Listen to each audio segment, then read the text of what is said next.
nous aimons les histoires. Quand vous prenez ceci, c'est une bouteille de lait. C'est magnifique. Ça, c'est ce qu'on achète. Vous voyez, il y a un joli village, il y a du soleil, il y a de l'herbe verte. On a envie d'en boire, c'est blanc, c'est immaculé. C'est beau. Personne n'irait boire du producteur au consommateur. Alors, le storytelling, il intervient dans 3 piliers. Il intervient dans le branding, dans vos argumentaires, dans la valeur ajoutée que vous proposez. Il intervient dans la façon dont on gère les gens, dans le management, dans la façon dont on les fidélise, dans la façon dont on les recrute. Et il intervient aussi dans la vente, dans la communication interpersonnelle entre tout le monde.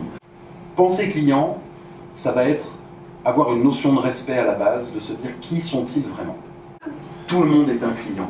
Pourquoi? Parce que qu'est-ce que c'est qu'un client? Un client, c'est quelqu'un dont vous avez besoin et qui a un besoin.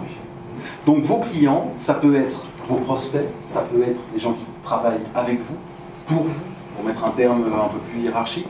Ce sont vos clients finaux, ce sont des départements en interne dont vous avez besoin. Tout le monde est un client. Un client est quelqu'un, finalement, qui va générer un échange de besoins. C'est une personne, ce sont des personnes qui ont des besoins, et vous aussi. Et être suffisamment intéressant, suffisamment séduisant, pour que les gens aient envie de travailler avec vous, pour vous, et sur le long terme. Si vous posez « Comment vas-tu aujourd'hui » François, comment vas-tu aujourd'hui? Bien. Quelle est ta voiture? C'est peut-être très confidentiel. Non.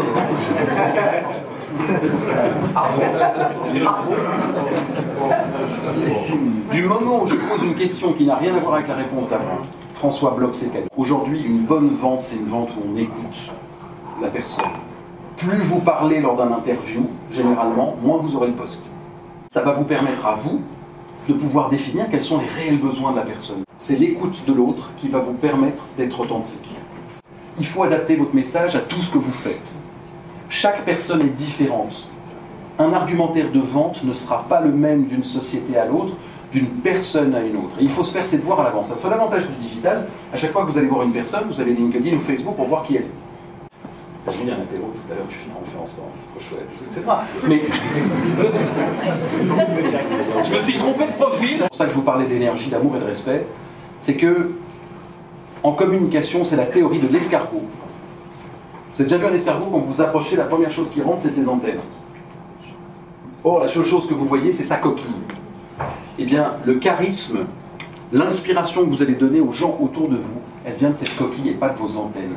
Les antennes, c'est quoi? C'est bien souvent les bénéfices de vos produits, l'argumentaire de vente. Or, la coquille, c'est qui vous êtes.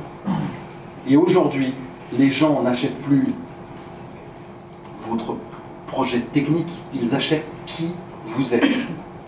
Pourquoi? Parce que quand vous regardez votre concurrence, bien souvent, elle propose la même chose. Donc, qu'est-ce qui va faire la différence? C'est vous.